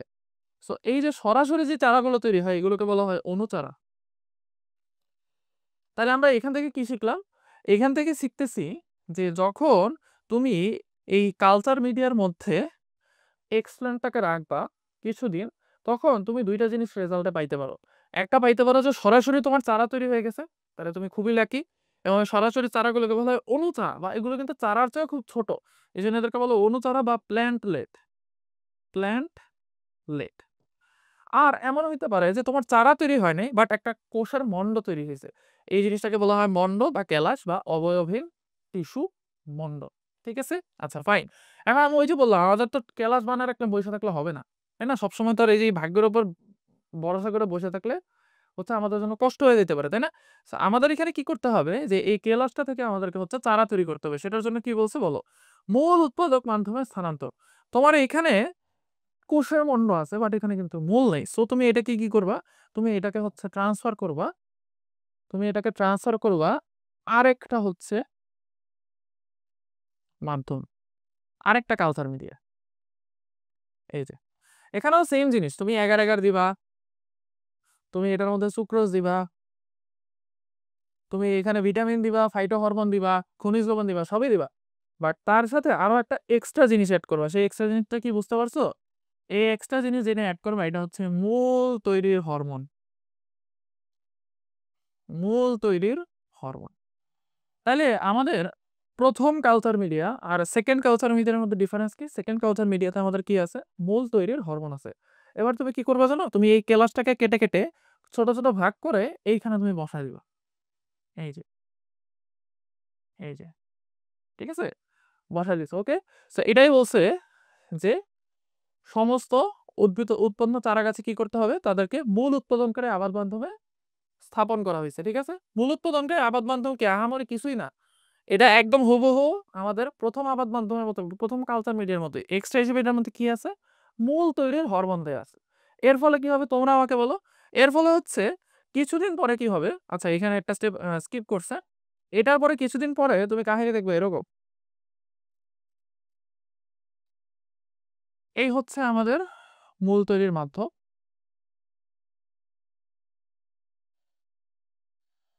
এই হচ্ছে এগার এগার, এই হচ্ছে সুক্রোজ। তুমি কিছুদিন পরে দেখবা যে এই জায়গাতে এরকম সুন্দর মতো চারা তৈরি হয়ে গেছে, এবং এগুলোর নিচ দিয়ে কি বেরোইছে জানো? এগুলোর নিচ দিয়ে সুন্দর মতো মূল বেরোইছে, এই ওকে। সো এগুলো এখন কি হয়ে গেছে? হয়ে গেছে অণু চারা অথবা প্ল্যান্টলেট, ঠিক আছে? আচ্ছা প্ল্যান্টলেট মানে ক্ষুদ্র প্ল্যান্ট, প্ল্যান্ট মানে গাছ আর প্ল্যান্টলেট মানে ক্ষুদ্র চারা। এবার খেয়াল করো, তুমি ওই যে বললাম তুমি লাকি হইলে একদম কেলাস না হয় সরাসরি অনুসারে পাইতে পারো। আর যদি আনলাকি হও তাহলে কি করবা? তোমার এই কেলাসটাকে আবার এক্সট্রা মূল তৈরির মাধ্যমে স্থানান্তর করে ওইখান থেকে তোমাকে কি করতে হবে? এই চারাগুলোর মধ্যে মূল তৈরি করতে হবে। এবার তোমার কিন্তু অনুচারা রেডি, চারা কিন্তু রেডি হয় না এখন। অনুচারা অর্থাৎ চারার চেয়েও ছোট জিনিসটা রেডি হয়েছে। এখন কাহিনী হচ্ছে এই বান্দাদের তুমি যদি সরাসরি নিয়ে মাঠে ছেড়ে দাও, মানে একদম ফসলের মাঠে যেখানে চারদিকে খোলা, উপরে হচ্ছে সূর্য, সেখানে যদি এদেরকে নিয়ে রেখে দাও, এখন খেয়াল করে দেখো ওদের জন্মই হয়েছে কোথায়? ওদের জন্ম হয়েছে কিন্তু একদম স্টেরিলাইজ একটা পরিবেশে, তাই না? তুমি এই আবাদ মাধ্যমকে একদম স্টেরিলাইজ করছো না কালচার মিডিয়াকে। সো ওদের কিন্তু জীবাণুর সাথে কোনো পরিচয়ই নাই। এখন মজার একটা জিনিস, বাংলাদেশিরা যখন বিদেশে যায় ওদের কিন্তু শরীর টরীর খারাপ কম হয়। আবার বিদেশিরা যখন বাংলাদেশে আসে তখন কিন্তু ওদের শরীর অনেক খারাপ হয়ে যায়। কেন বাংলাদেশিদের বিদেশে শরীর খারাপ কম হয়? কারণ বাংলাদেশে এত পরিমাণে ব্যাকটেরিয়া ভাইরাসের সাথে আমরা বাস করি, আমাদের শরীর কি করতে থাকে? আমাদের শরীরে যখন একটা ব্যাকটেরিয়া ঢুকে আমাদের শরীর সেই ব্যাকটেরিয়াকে কিভাবে প্রতিরোধ করতে হবে এটা জেনে যায়। বাট বিদেশে তো ব্যাকটেরিয়া ভাইরাস নাই। সো বিদেশে, কারণ ওরা অনেক পরিষ্কার পরিচ্ছন্ন চলে। সো বিদেশিরা অনেক ব্যাকটেরিয়া ভাইরাসের সাথে পরিচিত না। সো বাংলাদেশে যখন তারা আসে তখন নতুন নতুন ব্যাকটেরিয়া ভাইরাস যখন তাদের বডিতে ঢোকে, তাদের বডি কি করতে পারে না? সামলাইতে পারে না। ঠিক আছে? সো এদেরও কাহিনীটা একদম সেম। ওদের কিন্তু কোনো ব্যাকটেরিয়া ভাইরাসের সাথে পরিচয় নাই। সো একটা ব্যাকটেরিয়া ভাইরাস অ্যাটাক করলে কি করতে হয় ওটার সাথে, ওরা সেটা জানে না। তুমি যদি সরাসরি এই অণুচারাকে নিয়ে মাঠের মধ্যে রোপণ করে দাও, ফসলের জমিতে রোপণ করে দাও, তাহলে এই চারাগুলো বাঁচবে না। সো ওদেরকে কি করতে হবে? ওদেরকে হচ্ছে তোমার ছোট ছোট টবে স্থানান্তর করতে হবে। এই যে ছোট্ট ছোট্ট কিছু টব বানাইতে হবে, একদম ছোট। ওই যে নার্সারিতে চারা গাছ কিনতে গেলে যে ছোট ছোট ছোট ছোট এই সাইজের এই পলিথিনের টবের মধ্যে দেয় না গাছ, এরকম পলিথিনের কিছু প্যাকেট বানায় এইটার মধ্যে হচ্ছে তোমাকে এই গাছগুলোকে স্থানান্তর করতে হবে। এই যে এই সো এদেরকে স্থানান্তর করার পরে এরা কি হবে? এরা এই টবের মধ্যে একটু বড় হবে। এরা যখন টবের মধ্যে একটু বড় হয়ে যাবে, এরা যখন চারা গাছ হয়ে যাবে, যখন এরা পরিবেশের সাথে একটু মানায় নিতে পারবে, তখন এদেরকে কি করবা? ফসলের জমিতে রোপণ করবা। এখন বলবা যে ভাইয়া আমি এই টবগুলো রাখবো কোথায়? এগুলো রাখার জন্য তোমাকে আলাদা করে একটা শেড বানাইতে হবে, আলাদা করে একটা ঘর বানাইতে হবে। সেই ঘরের মধ্যে এদেরকে সুন্দর মতো যত্ন নিতে হবে। কিছু পরিমাণে বাতাসের সাথে, মানে প্রকৃতির সাথে কিছু মাঝে মাঝে এদের পরিচয় করাতে হবে। আর ম্যাক্সিমাম টাইমে এদেরকে কোথায় রাখতে হবে? তোমার একটা আবদ্ধ ঘরের মধ্যে রাইখা দিতে হবে। এরা যখন আস্তে আস্তে ফসলের জমির সাথে পরিচিত হয়ে যাবে তখন এদেরকে কি করতে হবে? ফসলের জমিতে রোপণ করতে হবে। তাহলে দেখো আমি এখানে মাত্র ৩ টা চারা গাছ বানাইছি। একটা হচ্ছে পাতার অংশ নিয়ে। তুমি একটা পাতার অংশ নিয়ে কয়েক লক্ষ চারা গাছ বানাইতে পারো। ঠিক আছে? আচ্ছা। সো এই হচ্ছে মোটামুটি আমাদের টিস্যু কালচারের স্টেপ। এখন আমাকে বলো, এই যে টিস্যু কালচারের ছবি এখানে দেয়া আছে। এখন তোমাদের পরীক্ষায় যেটা আসবে সেটা হচ্ছে টিস্যু কালচারের ধাপসমূহ। এটা তো এখান থেকে ইনশাআল্লাহ লিখতেই পারবা। আরো একটা জিনিস যেটা আসবে সেটা হচ্ছে টিস্যু কালচারের গুরুত্ব এবং টিস্যু কালচারের সুবিধা। সো টিস্যু কালচারের বলে কি করা যায় বলো তো? টিস্যু কালচারের যদি আমরা সুবিধা বিবেচনা করি, তাহলে টিস্যু কালচারের সুবিধার মধ্যে প্রথম জিনিস, এখানে অনেক চারা তৈরি করা যায়, তাই না? অনেক চারা তৈরি করা যায়। ২ নম্বর সুবিধা হচ্ছে অনেক কম সময় লাগে, তাই না? অনেক কম সময়ে আমরা ১,০০,০০০ চারা তৈরি করে ফেলতে পারতেছি না? ৩ নাম্বার খরচ কম। তুমি একটা ছোট্ট গাছের পাতার অংশ থেকে তুমি কয়েক লক্ষ চারা বানায় ফেলতে পারতেছো। খরচ কম লাগে, জায়গা কম লাগে, তাই না? একটা ল্যাবরেটরিতে তুমি তাকে করে অসংখ্য তারা তুমি রাখতে পারো। সো এগুলো হচ্ছে আমাদের টিস্যু কালচারের সুবিধা। বাট টিস্যু কালচারের অসুবিধা কি? টিস্যু কালচারের জন্য তোমার কি লাগবে? উন্নত ল্যাবরেটরি লাগবে, উন্নত ল্যাব লাগবে, তোমার প্রশিক্ষিত লোক লাগবে। তুমি আমারে দিয়ে, আমার কিন্তু প্রশিক্ষণ নাই, তাই না? সো আমাকে দিয়ে যখন তুমি টিস্যু কালচার করাইতে যাবা তখন আমাকে তোমার ট্রেনিং দিতে হবে, তাই না? এটার জন্য তোমার অনেক কস্টিং হবে। তারপরে ইনিশিয়াল কস্টিং বেশি, ইনিশিয়াল কস্ট বেশি। কেন ইনিশিয়াল কস্টিং বেশি?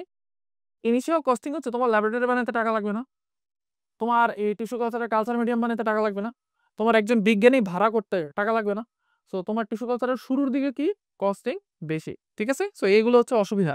বাট টিস্যু কালচারের অসুবিধার চেয়ে সুবিধা অনেক বেশি, ঠিক আছে? আচ্ছা ফাইন। এবার আসো টিস্যু কালচারের আমরা কি কি করতে পারি টিস্যু কালচারের মাধ্যমে। দেখো প্রথম জিনিস আমরা করতে পারি হচ্ছে বিভিন্ন ভাইরাস মুক্ত চারা তৈরি করতে পারি, রোগমুক্ত চারা তৈরি করতে পারি। কারণ আমার পুরা গাছ কিন্তু রোগমুক্ত হওয়ার দরকার নেই। আমার গাছের যদি জাস্ট একটা টিস্যু, ছোট্ট একটা টিস্যুর অংশ রোগমুক্ত থাকে তাহলে আমি কি করতে পারবো? পুরা রোগমুক্ত অসংখ্য চারা তৈরি করে ফেলতে পারবো। নেক্সট, ঋতুভিত্তিক চারা উৎপাদনের সীমাবদ্ধতা থাকে। অনেক গাছ আছে না যারা হচ্ছে ধরো শুধু শুধু শীতকালে চারা তৈরি করে বা শীতকালে বীজ তৈরি করে, বা অনেক গাছ শুধু গ্রীষ্মকালে ফল দেয় যেমন আম জাম কাঁঠাল।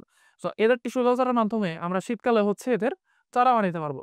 নেক্সট, এখানে বলছে হচ্ছে চারা মজুদের সমস্যা এড়ানো যায়। আমাদের খেয়াল করে দেখো টিস্যু কালচারের জন্য আমাদের কি লাগতেছে?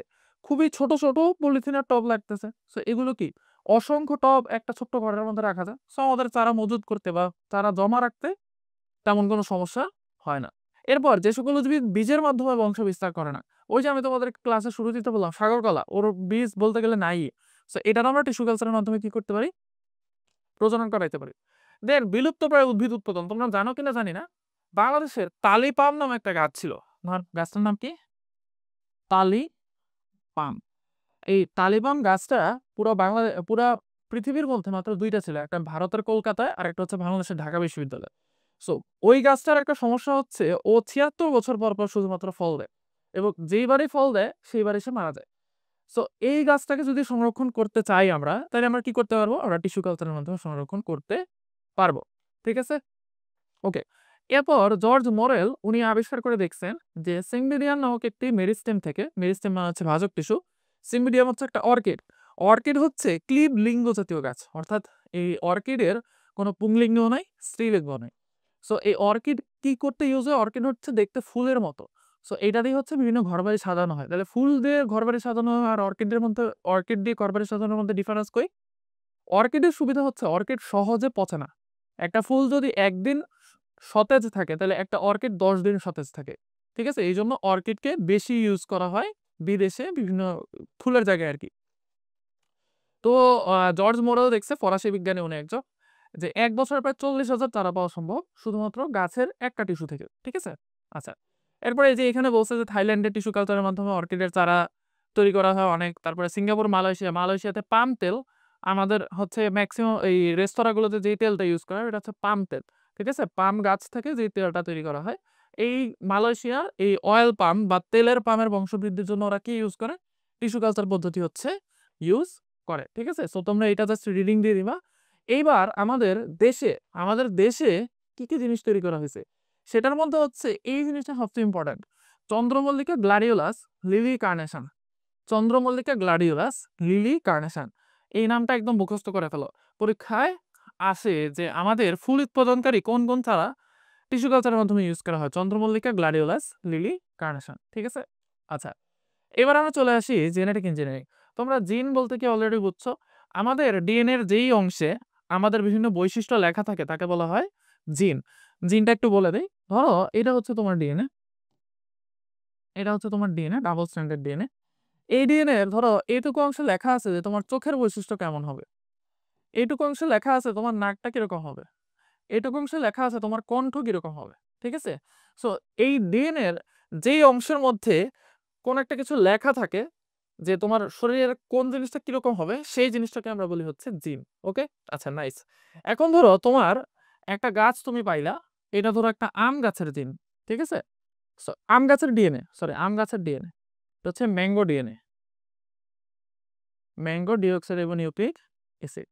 আর কাহিনী হচ্ছে এই আম গাছের মধ্যে বেশ কিছু জিন আছে, এইটুকু হচ্ছে আম গাছের মিষ্টি হওয়ার দিন, মানে আম গাছের আমটা হচ্ছে মিষ্টি। এই জায়গাতে একটা জিন আছে, এই জিনটা বলতেছে আমটা হচ্ছে টক, আর এই জিনটা বলতেছে আমটার সাইজ হচ্ছে অনেক বড়। ওকে, তার মানে এই আম গাছের মধ্যে যে আমটা হবে সেটা মিষ্টি হবে, তার সাইজও অনেক বড় হবে। ও সরি, মিষ্টি টক একসাথে দিয়ে দিছি। আচ্ছা, যাই হোক, তাহলে দাঁড়াও, এখানে এটা বলতে দিস। এইখানে ধরে নেওয়া হচ্ছে আমটার সাইজ মিষ্টি, ও গন্ধ, এখানে ধরো আমের গন্ধ আছে। ঠিক আছে, খুব বাজে গন্ধ। সো এই যে আম গাছটা, এই আম গাছটা যে আম দেবে সেই আমটা প্রচুর মিষ্টি এবং আমটার সাইজও অনেক বড়, কিন্তু আমটার গন্ধ খুবই বাজে। এখন দেখো তোমার কাছে কিন্তু দুইটা সুবিধাজনক বৈশিষ্ট্য আছে, আমটা খুব মিষ্টি, আমটা খুব বড়। কোনোভাবে যদি বাজে গন্ধটাকে ভালো গন্ধ দিয়ে রিপ্লেস করা যায় তাহলে কিন্তু তোমার আম সুপারহিট, তাই না? এই জন্য তুমি কি করবা, তুমি হচ্ছে এই বাজে গন্ধের জিনটাকে কেটে ফেলবা, এই বাজে গন্ধের জিনটাকে কেটে ফেলছো। ঠিক আছে, কেটে কি করছো, তুমি এই জায়গাতে নতুন জিন ঢুকাইছো। এই যে নতুন জিন ঢুকাইছো, এই জিনটার গন্ধ হচ্ছে খুবই সুন্দর, গন্ধ হচ্ছে গন্ধ সুন্দর।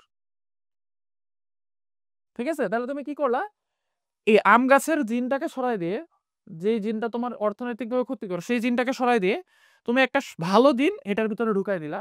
এই জিনিসটাই হচ্ছে জেনেটিক ইঞ্জিনিয়ারিং। ঠিক আছে, আচ্ছা, ওকে, নাইস, আমরা জেনেটিক ইঞ্জিনিয়ারিং বুঝে ফেলছি। এইবার আমরা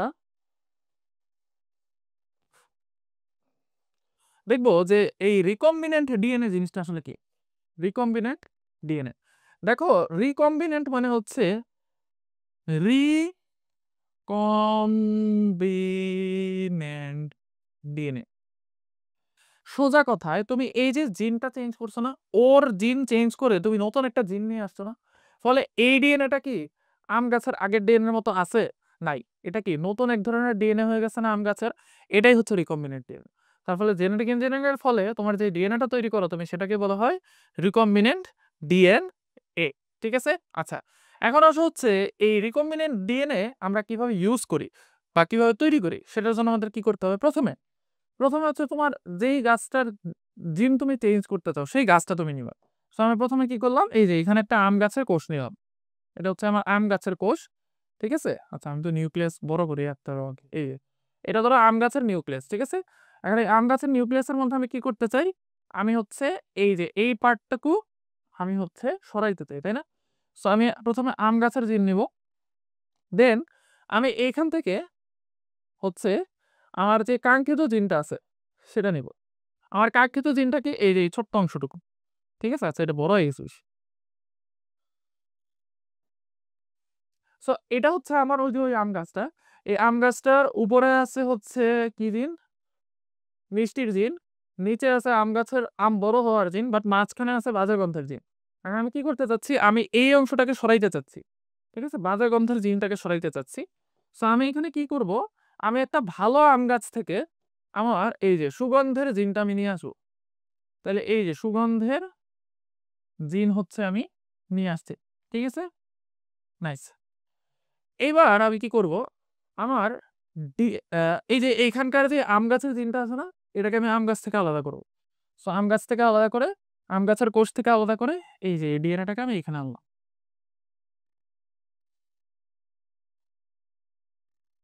দেখো, আমি কিন্তু এখানে আর কিছুই এখানে কিছুই করি নাই। জাস্ট ডিএনএটাকে কোষের ভেতর থেকে কোষের বাইরে আনছি। ঠিক আছে? এটা কিসের ডিএনএ?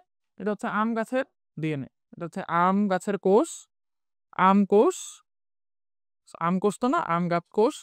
আর এটা হচ্ছে আম গাছের ডিএনএ। ওকে, নাইস। এবার আমি কি করব? একটা এনজাইম আছে, সেই এনজাইমটার নাম হচ্ছে এন্ডোনিউক্লিয়েজ এনজাইম বা রেস্ট্রিকশন এন্ডোনিউক্লিয়েজ এনজাইম। ঠিক আছে? তোমাদের বই এনজাইমটার নাম দেয়া আছে কিনা? দেয়া থাকা উচিত।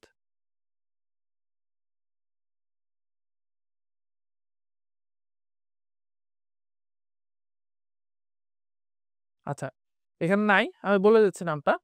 সো এইখানে আমি একটা এনজাইম ইউজ করব। এই এনজাইমটা দিয়ে আমি কি করব? এই জায়গাটা কেটে ফেলবো। এই যে যে জিনিসটা দিয়ে আমি এই জায়গাটা কেটে ফেললাম, এটার নাম হচ্ছে রেস্ট্রিকশন এন্ডোনিউক্লিয়াস। Restriction endonuclease. এই নামটা খুবই ইজি। ঠিক আছে? দেখতে অনেক উদ্ভট একটা নাম মনে হচ্ছে, বাট জিনিসটা খুব ইজি। রেস্ট্রিকশন মানে কি? রেস্ট্রিকশন মানে হচ্ছে নিষেধাজ্ঞা দেয়া। সো এই যে এই এনজাইমটা, ও শুধুমাত্র এই যে এই গোলাপি জিনটা আছে না, ও এটারই কাটবে। ও আর কাউরে কাটবে না। তাহলে এই জিন এই এনজাইমটাকে কি করা হয়েছে? ওর ক্ষমতা লিমিটেড করে দেওয়া হয়েছে না? ওর ক্ষমতা নির্দিষ্ট করে দেওয়া হয়েছে না? এই জন্য ওর নাম রেস্ট্রিকশন। আর এন্ডোনিউক্লিয়াস কেন? নিউক্লিয়াস হচ্ছে যে নিউক্লিক অ্যাসিডকে কাটতে পারে। আর এন্ডো হচ্ছে ও কি করতেছে? নিউক্লিক অ্যাসিডের ভেতরে কাইটা ফেলতেছে না? এই জন্য ওর নাম হচ্ছে এন্ডোনিউক্লিয়াস। তাহলে আমার রেস্ট্রিকশন এন্ডোনিউক্লিয়াস দিয়ে আমি কি করব? আমি হচ্ছে এই যে গোলাপি জিনটা, এই গোলাপি জিনটা কেটে ফেলবো। এবং অলরেডি আমার সুগন্ধি জিন তো এখানে কাটাই আছে, তাই না? নাইস। এইবার এর পরের স্টেপে আমি যেটা করব সেটা হচ্ছে এই যে এটা হচ্ছে আমার আম গাছের ডিএনএ। এই আম গাছের ডিএনএ এর মধ্যে এখানে মিষ্টি জিন, এইখানে হচ্ছে বড় আম হওয়ার জিন, আর এই মাঝখানে হচ্ছে কিছু নাই। কারণ আমি কি করছি? মাঝখানে যে পচা গন্ধের জিন এটা কিন্তু কেটে ফেলছি। তো এখন আমি কি করবো? এই যে সুগন্ধি জিনটা আছে না, এই সুগন্ধি জিনটা এসে এনে সুন্দর মতো এখানে জোড়া লাগাই দিব। আমার এই রে যে জায়গাতে পচা গন্ধের জিনটা ছিল, ওইটা যতটুকু অংশ কাটছি, ওইটুকু অংশে আমি কি করব? এই সুগন্ধের জিনটা এনে জোড়া লাগাই দিব। তাহলে আমি এই যে একটা জিন জোড়া লাগাইলাম, এই যে এইখানে জোড়া লাগাইছি, এইখানে জোড়া লাগাইছি, মোট ৪ টা জোড়া লাগাইছি, কিন্তু এখানে ২ টা জোড়া, এখানে ২ টা জোড়া। এই জোড়া আমি কি দিয়ে লাগাইছি? দেখো, আমি ওয়ার্ডটা বলতেছি লাগাইছি। আমি এই ২ টা জিন জোড়া লাগাইছি আমার লাইগেজ এনজাইম দিয়ে। তাহলে এন্ডোনিউক্লিয়াস এনজাইম কি করে? ডিএনএ কে কাটতে হেল্প করে, আর লাইগেজ এনজাইম কি করে? ডিএনএ কে জোড়া লাগাইতে হেল্প করে। ঠিক আছে? ওকে, নাইস। তাই আমার এখন যে ডিএনএটা তৈরি হয়েছে, এটা কিসের ডিএনএ বলো? গরুর ডিএনএ, তাই না? না, এটা হচ্ছে আমার আমের ডিএনএ। আমের, সরি আমের তো না রে ভাই, আম গাছের। আম গাছের ডিএনএ। বাট এই আম গাছের ডিএনএটার মধ্যে কি বৈশিষ্ট্য আছে? আম গাছের ডিএনএটার মধ্যে এইখানে হচ্ছে মিষ্টি আম, এইখানে হচ্ছে বড় আম, আর এইখানের মধ্যে কি আছে? এখানের মধ্যে আছে হচ্ছে সুগন্ধযুক্ত আমের বৈশিষ্ট্য। ফলে আমার এই যে ডিএনএটা তৈরি হইলো, এই ডিএনএটা থেকে যে গাছটা তৈরি হবে ওই গাছের আমটা মিষ্টি হবে, আম বড় হবে এবং আমে সুগন্ধি পাওয়া যাবে। ঠিক আছে, রাইট? ওকে। সো এই যে জিনিসটা তৈরি হইলো আমার ডিএনএ কাটাকাটির ফলে, এই জিনিসটাকে আমরা বলি রিকম্বিনেন্ট ডিএনএ। Recombinant DNA. ঠিক আছে, আচ্ছা নাইস। এখন কাহিনী হচ্ছে আমি তো অনেক কষ্ট করে একটা আমের ডিএনএ চেঞ্জ করে ফেলছি। এখন আমি যদি এই ডিএনএটাকে আবার এই আমের কোষের ভিতরে ঢুকায় দিই, তাহলে আমার কি লাভ হবে বলো তো? আমার কিন্তু কোনো লাভ নাই। কারণ এই একটা ডিএনএ থেকে আমি কি একটা আম গাছই তৈরি করতে পারবো। বাট বাট আমি যদি একটা কাজ করি, আমি যদি এই যে এই ডিএনএটা আছে না, এই ডিএনএটাকে যদি আমি কোনো একটা ব্যাকটেরিয়ার ভিতরে ঢুকাই, তাহলে কি হবে দেখো। আর কথা হচ্ছে ভাই ব্যাকটেরিয়াতে কেন ঢুকাবো? ধরো তুমি বলতে পারো যে ভাইয়া একটা আম গাছ থেকে তো আবার অনেক গাছ হবে, তাই না? খেয়াল করে দেখো, একটা আম গাছ যখন প্রজনন করে তখন সে কি প্রজনন করে? যৌন প্রজনন। যৌন প্রজননের কি লাগে? একটা পুরুষ গাছ লাগে, একটা স্ত্রী গাছ লাগে। ধরো এটা হচ্ছে আমার পুরুষ গাছ, আর সে কোন স্ত্রী গাছের সাথে প্রজনন করবে সেটা তো আমি জানি না। সো আমার এই উন্নত বৈশিষ্ট্য এমন হতে পারে যে ওই স্ত্রী গাছের বৈশিষ্ট্য দিয়ে এটা রিপ্লেস হয়ে গেছে, তাই না? সো আমাকে কি করতে হবে? আমাকে হচ্ছে এই ডিএনএটার অনেকগুলো কপি তৈরি করতে হবে, যাতে আমি এই একটা ডিএনএ থেকে অসংখ্য আম গাছ তৈরি করতে পারি। সো এই একটা ডিএনএ থেকে অসংখ্য আম গাছ তৈরি করার জন্য আমাকে কিসের হেল্প নিতে হবে? ব্যাকটেরিয়ার হেল্প নিতে হবে। কোন ব্যাকটেরিয়া? সেই ব্যাকটেরিয়ার নাম হচ্ছে ইকোলাই ব্যাকটেরিয়া। এখন ভাইয়া দুনিয়াতে এত ব্যাকটেরিয়া আছে, আপনি ইকোলাই নিলেন কেন? কারণ ইকোলাই হচ্ছে একটা ইকোলাই ব্যাকটেরিয়া থেকে দুইটা ইকোলাই ব্যাকটেরিয়া হইতে টাইম লাগে কত মিনিট জানো? মাত্র 18 থেকে 20 মিনিট। মাত্র 18 থেকে 20 মিনিটে একটা ইকোলাই ব্যাকটেরিয়া দুইটা ইকোলাই ব্যাকটেরিয়াতে পরিণত হইতে পারে। এবং মজার ব্যাপার, যদি 24 ঘন্টা হিসাব করো, 24 ঘন্টায় হচ্ছে আমাদের প্রায় 72 সেক্সট্রিলিয়ন ব্যাকটেরিয়া তৈরি হয়। ঠিক আছে, এটা আনইমাজিনেবল একটা নাম্বার আমাদের জন্য। আমরা এটা ধারণা করতে পারি না যে এটা কত বড়। ঠিক আছে, আচ্ছা, পৃথিবীর ভরের চেয়েও অনেক বড় এটা। সো আমরা কি করব? ইকোলাই ব্যাকটেরিয়া হচ্ছে নিব। এখন ভাই ইকোলাই ব্যাকটেরিয়ার মধ্যে কি কাহিনী ঘটাবো আমরা? দেখো, মজার ব্যাপার, তুমি কি করবা? ইকোলাই ব্যাকটেরিয়ার মধ্যে দুইটা ডিএনএ পাওয়া যায়। একটা হচ্ছে তার জরুরি ডিএনএ, এই যে এটা পেঁচানো। পেঁচানো যে মজার ব্যাপার দেখো, ইকোলাই ব্যাকটেরিয়ার মধ্যে নিউক্লিয়াস দুইটা। একটা হচ্ছে তার আসল নিউক্লিয়াস, সত্যিকার নিউক্লিয়াস যেটা। এখন বলো আমি কিন্তু এখানে সাইন্টিফিক একটা টার্ম ভুল করছি। ইকোলাই কি? ব্যাকটেরিয়া। ব্যাকটেরিয়া কি আদিকোষী? আদিকোষে কি নিউক্লিয়াস থাকে? না, আদিকোষে শুধু ডিএনএ থাকে, তাই না? আচ্ছা নাইস।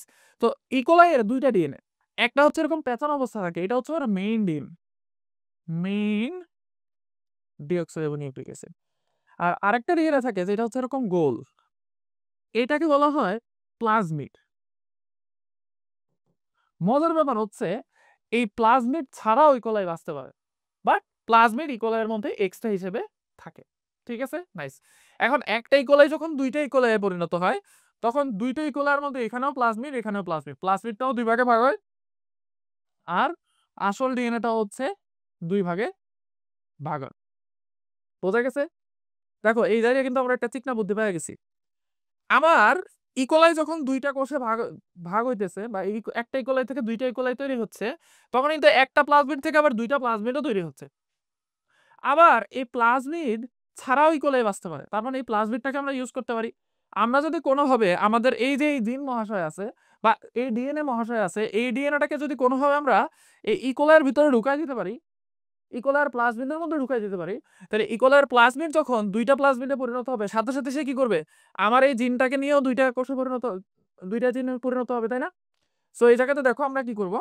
আমরা ইকোলার প্লাজমিডটাকে কেটে ফেলবো। এই যে ইকোলার প্লাজমিডটাকে বাইরে নিয়ে আসবো, এই যে ইকোলার প্লাজমিডটাকে আমরা কোষের বাইরে নিয়ে আসলাম।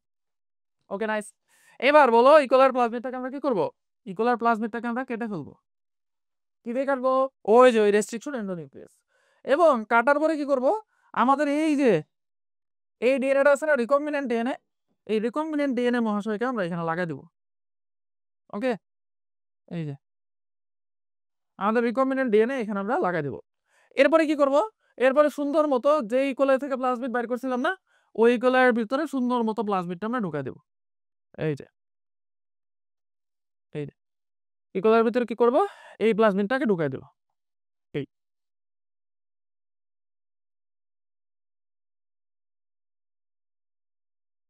এই ওকে, নাইস।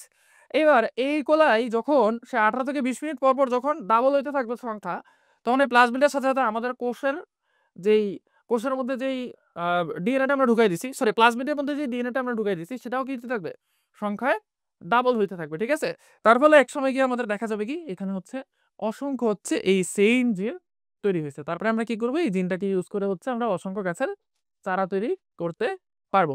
ঠিক আছে, ওকে ফাইন, এটা এখানে বলছে, এখানে আমি এতক্ষণ যা বললাম তাই বলছে। এইবার চলে আসা হচ্ছে আমাদের এই জিন প্রকৌশলের গুরুত্বটা কি আছে।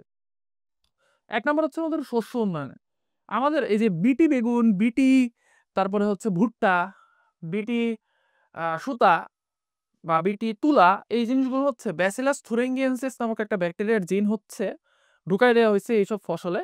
সো ব্যাসিলাস থুরিঙ্গিয়েন্সিস এই ব্যাকটেরিয়াটার সুবিধা হচ্ছে এটা যদি কোনো ভাইরাস কোনো প্রাণী খায়, মানে পোকামাকড় মেইনলি, সেই পোকামাকড়টা হচ্ছে মারা যায় ব্যাসিলাস থুরিঙ্গিয়াসিস খাইলে। সো ব্যাসিলাস থুরিঙ্গিয়াসিস খেলে কেন মারা যায় পোকামাকড়, কারণ ব্যাসিলাস থুরিঙ্গিয়াসিসের মধ্যে হচ্ছে বিষ আছে। সো ব্যাসিলাস থুরিঙ্গিয়াসিসের বিষ তৈরির জিনটা ঢুকাই দেওয়া হয়েছে এই যে এইসব গাছগুলোতে। তার ফলে এইসব গাছের পাতা যখন কোনো পোকামাকড় খায় তখন সেই পোকামাকড় মারা যায়। এরপর হচ্ছে আমাদের এই যে tomato mosaic virus, tobacco mild grain mosaic virus, অর্থাৎ টমেটো, তামাক, এগুলোতে কিছু ভাইরাস অ্যাটাক করে। সো এই ভাইরাসগুলোর প্রতিরোধী করার জন্য এই ভাইরাসের জিনগুলো কি করা হয়েছে, আমাদের ওই ফসলের ভেতরে ঢুকাই দেওয়া হয়েছে। ঠিক আছে, নেক্সট হচ্ছে চলে আসা প্রাণীর ক্ষেত্রে, যেমন গবাদি পশুর, যেমন গরুর দুধে আমিষের পরিমাণ বৃদ্ধির জন্য প্রোটিন সি জিন স্থানান্তর করা হয়েছে।